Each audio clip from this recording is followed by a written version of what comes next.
Bismillahirrahmanirrahim. Nyak jualan apa? Jualannya di atas delman. Rupa orangnya sangat tampan dan hatinya penuh dengan iman. Assalamualaikum warahmatullahi wabarakatuh.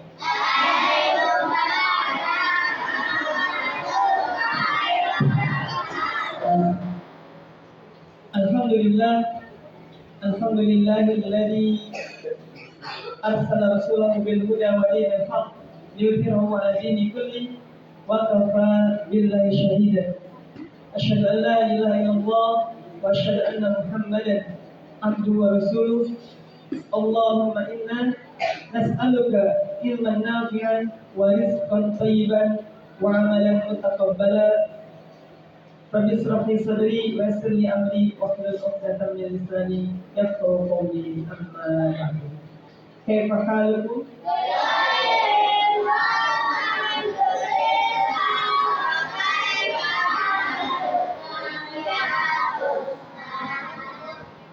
Bi khairin walhamdulillah. Baik, yang saya hormati, di sini ada para ustaz dan ustazah, Ustaz Bambang, ada ustazah yang sudah berkumpul, dan yang spesial hari ini ada ayah bunda dari siapa? Akram Mandika. Oh iya, dari Ananda Akram Mandika yang sudah bersemangat dari rumah pagi-pagi. Tadi saat kirain yang mau antri doang, ternyata mereka ingin menyimak kalamullah. Kalam itu ucapan. Kalamullah itu ucapan Allah, yaitu Al-Quran, yang hari ini akan ditasbihkan kepada teman-teman. Dan semoga kita doakan mudah-mudahan Akram ini nanti tasbihnya lancar. Ya. Dan juga kepada kedua orang tuanya yang baru sudah bersemangat dari rumah mengantarkan, menyiapkan segala hal untuk keberlangsungan datang di sini pagi-pagi. Semoga Allah berkahi semuanya. Tak lupa juga buat teman-teman yang nanti menyimak tasbihnya dengan penuh khusyuk, maka pasti Allah karuniakan ketentraman dan keberkahan untuk teman-teman semuanya.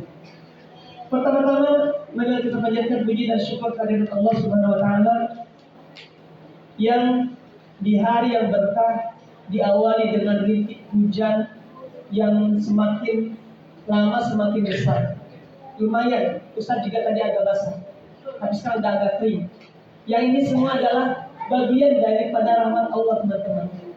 Hujan ini sebagaimana nikmat Allah yang diberikan kepada kita, selalu deras, selalu diberikan, dan ia akan menumbuhkan sesuatu yang bermanfaat buat manusia, tumbuhan dari hujan. Dan itu pula yang Allah selalu berikan kepada kita setiap hari dan setiap waktu.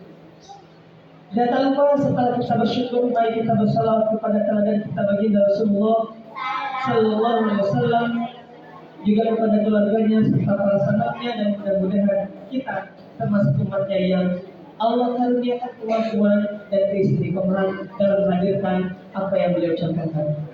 Teman-temanku yang dirahmati Allah Subhanahu wa taala, kira-kira tadi Ustaz tentunya apa? Ada yang masih ingat? Iya, coba Muhammad. Kalau itu mah baik. Nyanyi jualan apa? Jualannya di atas delman. Apa artinya? Iya. Iya, lebih berkuah. Iya, rupa orangnya tampan dan hatinya penuh dengan iman. Nah, ini kira-kira siapa nih yang orangnya tampan, hatinya penuh dengan iman? Iya, Usman bukan? Ya, orangnya emang tampan, tapi bukan itu yang mau disebutkan. Nabi Yusuf bukan juga. Rasulullah bukan. Baik, karena ini banyak orang yang tampan penuh dengan iman. Kalian dijawab sama teman-teman orangnya pada ganteng kan laki-laki semua yang disebutin. Ganteng semua, nggak ada yang cantik, nggak ada yang bilang cukup wanita nggak ada. Karena orang yang apa nanti iman. Nah, Israel ini kata Rasul pernah bilang begini. Engkau adalah orang yang paling mengenal haram dan halal dari umatku. Siapa kira-kira? Ya. Baik. Ustaz akan berkisah tentang seorang Muaz bin Jabal. Ada yang pernah dengar? Pernah. Ada yang ganti Ustaz kisah di sini? Oke. Baik, kalau gitu Ustaz akan mulai dari perjalanan Muaz bin Jabal ketika masih kecil. Usianya sama seperti teman-teman, masih belia dan belum banyak bepergian. Usia kecil dan ia termasuk yang punya kecerdasan, berpikirnya lurus, dan ia di waktu kecil mendapatkan hidayah dari seorang dai yang datang dari Mekah ke kota Yasrib. Kota Yasrib itu kota mana? Wafik Barakallah, kota Madinah. Kota Madinah dulu masih Yasrib. Datang Mus'ab bin Umair di atas di tangan Mus'ab bin Umair. Muaz bin Jabal bersahadat, masuk Islam. Kemudian Muaz bin Jabal ini beserta 72 orang dari Yasrib berangkat ke kota Mekah. Untuk apa? Untuk menimba ilmu, untuk bersahadat, untuk bersaksi membaiat Rasulullah SAW. Kemudian sepulang dari kota Mekah kembali ke Yasrib, ke Madinah. Muaz ini teman-teman langsung membuat halakoh. Kayak teman-teman nih kalau lagi belajar bikin halakoh. Ada halakoh Ustaz Bambang, halakoh Ustaz Zahul Lena, halakoh Ustaz dan sebagainya. Dan ini juga bikin halakoh. Tapi halakohnya unik teman-teman. Apa kira-kira halakohnya? Halakohnya Muaz ini adalah dengan teman-temannya bikin geng. Ya halakoh maksudnya kalau orang bahasa ini halakoh kan bahasa orang zaman dulu itu geng. Gengnya tapi geng kebaikan. Kata Muaz bin Jabal, kita akan hancurkan berhala-berhala di kota Yasrib ini. Maka Muaz bin Jabal ini bersama teman-temannya and the geng itu tiap hari kerjaannya apa? Nyari patung ke rumah-rumah orang yang Yasrib. Kan waktu itu masih pada nyembahnya berhala. Buat apa? Karena tadi datang ke Mekah dibayar sama Rasul dapat hidayah.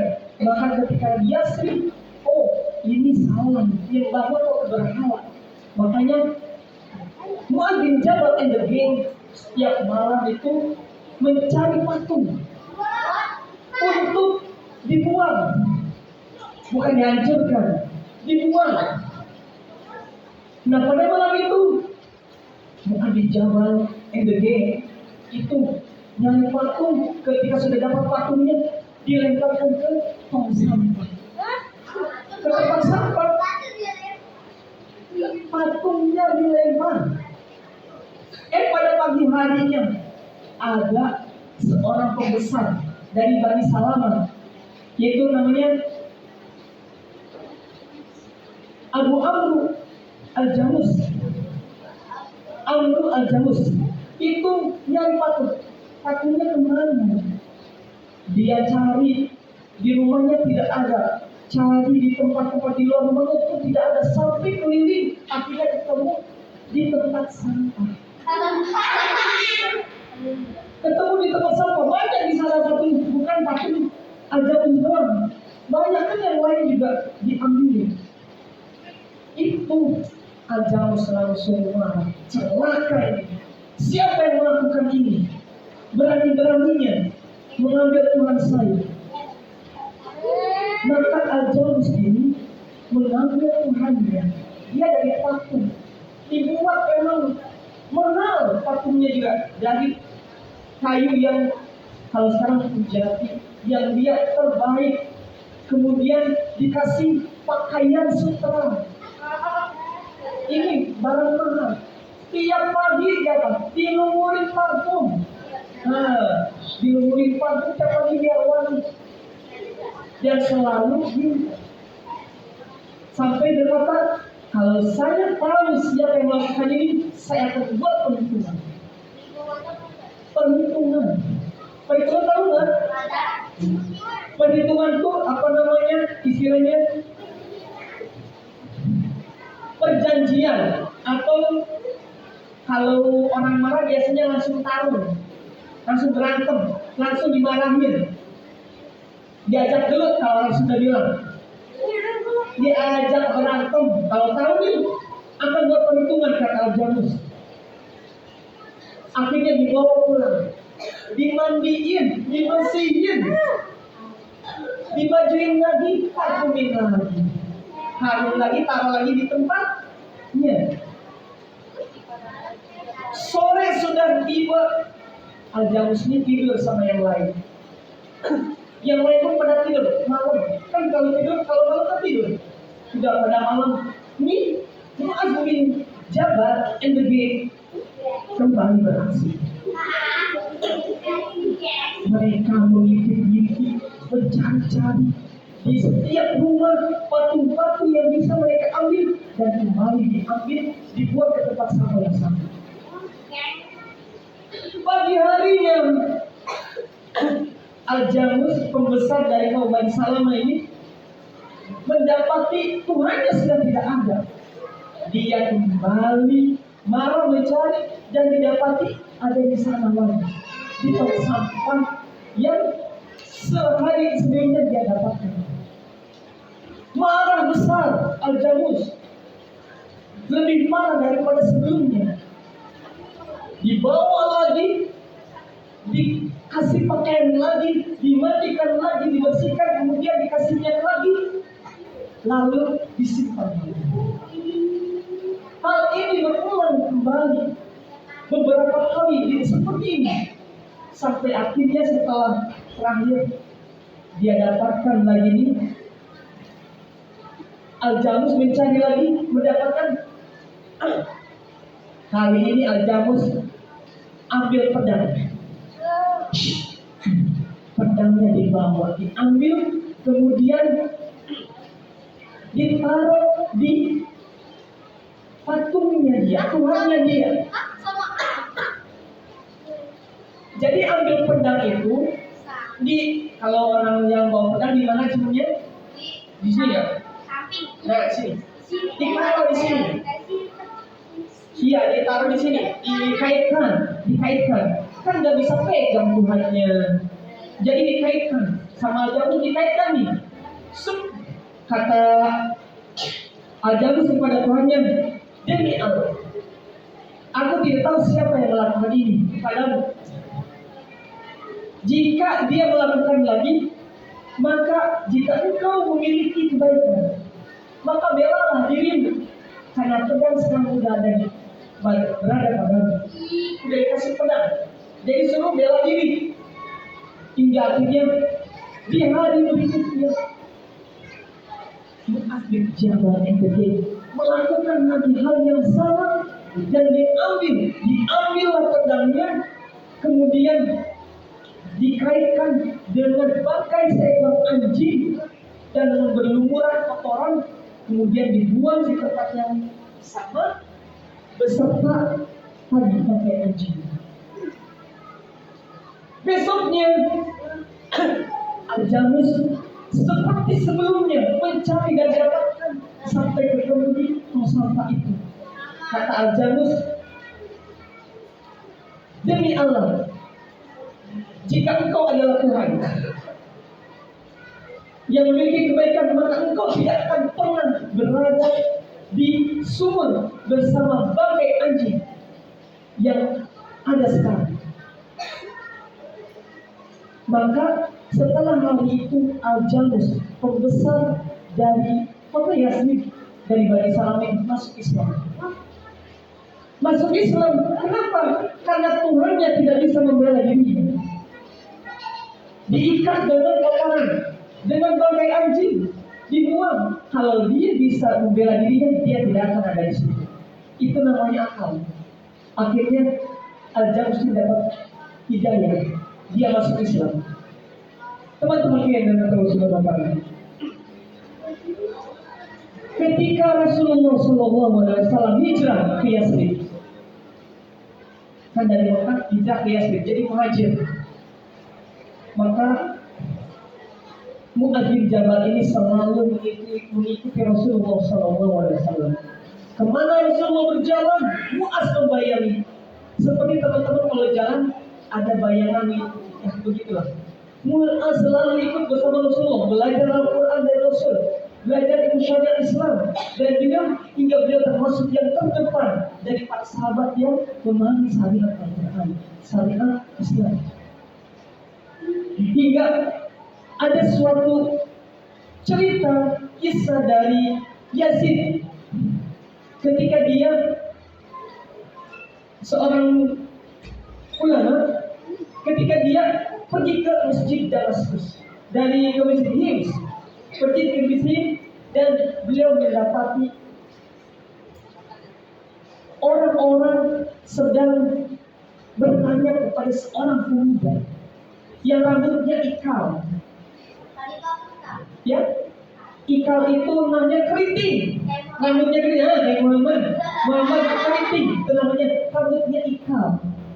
Kemudian orang banyak bertanya, dan keluarlah dari mulut beliau ini kata-kata seperti sinar yang membuat orang lain terkekang.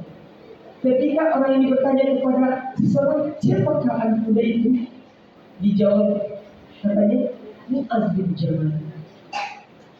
Usianya masih muda, tapi sudah menjadi orang yang ditanyai sesuatu. Dan Abu Muslim Al-Khailani, seorang tabi'in besar dari Yaman, pernah pergi ke masjid Damaskus. Ia di sana mendapati halaqah para ketua sahabat Nabi, sudah tua-tua para sahabat Nabi. Tapi di sana dia melihat ada seorang anak yang matanya coklat, kemudian rupanya rupawan, tampan, dan setiap halaqah itu memiliki sebuah masalah, dia akan bertanya kepada anak muda ini. Maka Abu Muslim Al-Khailani bertanya kepada yang di sebelah, siapakah dia? Katanya, dia adalah Mu'adz bin Jabal. Teman-teman yang Allah Subhanahu wa Ta'ala, enggak aneh kalau misalkan Mu'adz usianya masih muda menjadi sumber pertanyaan, sumber keilmuan. Karena beliau hidup bersama Rasulullah SAW, sumber segala ilmu ketika beliau di Yasrib. Dan itu sudah cukup baginya untuk menjadi sebuah kebahagiaan karena hidup bersama Rasul dan menjadi kepercayaan. Ada apa dengan? Baik. Nah, teman-temanku, suatu hari dari negara Yaman, ketika acara Fatu Mekah, itu orang-orang berbondong-bondong masuk Islam. Karena Rasul kembali lagi ke Mekah, Fatu Mekah.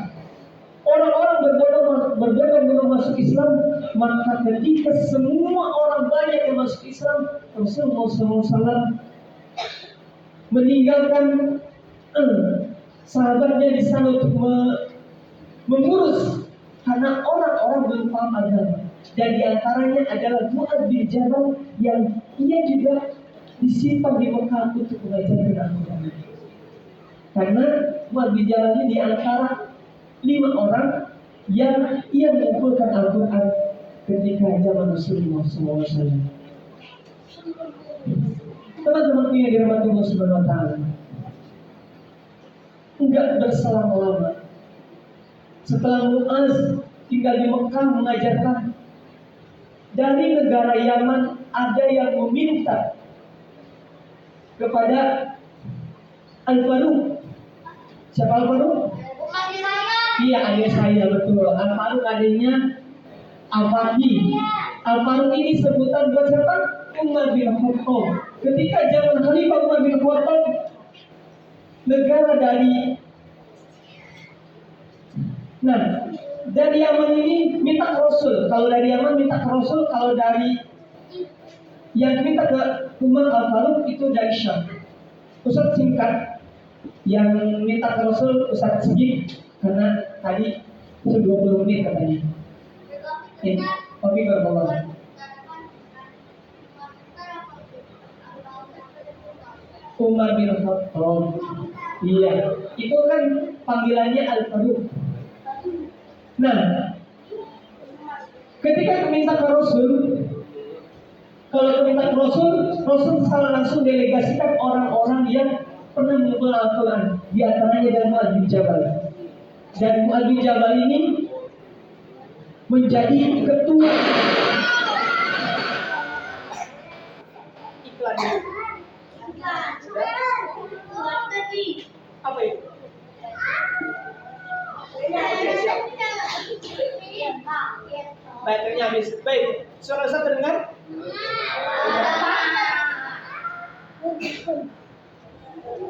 Ketika minta ke Rasul, akhirnya sama Rasul, orang dari raja-raja yang dikasih delegasi yang kata Rasul, ini orang-orang ini memang sudah pantas untuk bisa menyebarkan agama Islam. Di antaranya adalah Mu'adz bin Jabal. Dan Mu'adz bin Jabal dipilih sebagai ketua daripada orang yang akan diberangkatkan ke Yaman untuk mengajarkan syariat Islam. Dan ketika akan berangkat, ini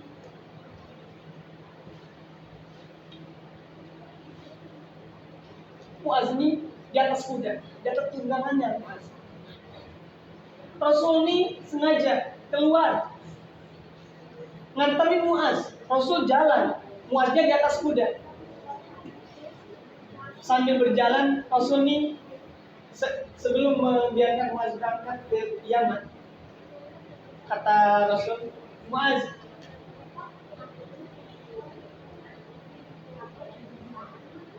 mungkin ini adalah terakhir kali engkau melihat. Ini tahun terakhir engkau bisa melihat. Ketika engkau pulang nanti, mungkin kau tidak akan mendekatku lagi. Maka Mu'adz ini menangis. Ia bersedih karena ucapan Rasul itu selalu benar.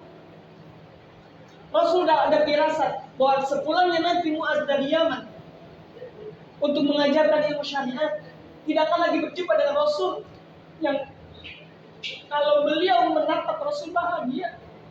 Dan itu terbukti ketika pulang, sebelum Mu'adz pulang ke Yatsrib, Rasul sudah tidak ada. Yang ditemui adalah apa? Masjidnya dan kuburannya. Maka kaum muslimin pun pada saat itu ikut menangis bersama Mu'adz. Teman-teman yang dirahmati Allah Subhanahu wa Ta'ala, Mu'adz adalah salah satu orang yang menjadi kepercayaan Rasul. Dan ini juga ketika di zaman Al-Faruq, Mu'adz ini dikirim oleh Al-Faruq untuk menyampaikan, kalau sekarang donasi, bantuan buat para fakir miskin. Dan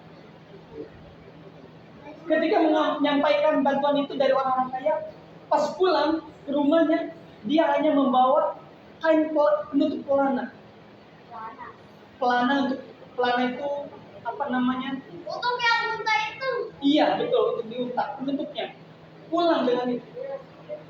Dan istrinya bertanya, mana jatah yang selalu dibawa oleh para petugas pemerintah suamiku? Maka kata Mu'adz bin Jabal, aku bersama seorang pengawas yang selalu menulis di atasku. Maka istrinya ini tenang. Artinya dia nggak bawa apa-apa. Dia udah ngasih bantuan ke masyarakat dan dia pulang dengan tangan hampa. Cuman ada penutup kainnya doang, diikat di lehernya. Istrinya nanya, kata istrinya, tumben, dulu di zaman Rasul, zaman Abu Bakar, engkau orang yang dipercaya, gak pernah tuh dikasih namanya pengawas buat ngawasin. Istrinya ngomong sama istrinya Al-Faruq, istrinya Umar bin Khattab. Maka istrinya ngomong ke Al-Faruq, ke Umar tentang pengawas itu. Maka Umar manggil sama Muaz, dipanggil Muaz, benar, emang aku ngirim pengawas kepadamu? Kata Muaz, enggak ya, wahai khalifah, tidak. Aku mengatakan itu karena aku tidak punya alasan yang lebih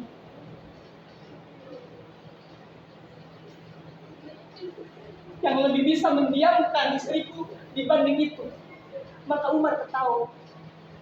Artinya Muaz ini bagi-bagi hadiah, zakat dan sebagainya, pulangnya kagak bawa apa-apa. Karena buat orang lain. Ikhlas namanya, mengutamakan orang lain. Maka kata Umar ini, bawalah ini untuk menyenangkan istri. Dikasih sama Umar bin Khattab sesuatu yang semoga itu bisa menyenangkan istrinya. Dan di akhir kisahnya, ketika Umar diminta oleh orang Syam tentang orang yang bisa mengajarkan tentang ilmu syariat, maka Umar ini mengumpulkan 5 orang yang unggul Al-Quran. Pertama Muaz, kedua Usaid, ketiga Abu Ayyub Al-Ansari, keempat ada Rubai, dan yang kelima adalah Abu Darda. Dari kelima ini, kata Umar, tolong bantu aku untuk mengajarkan ilmu syariat ke negara Syam, karena mereka membutuhkan orang seperti kalian.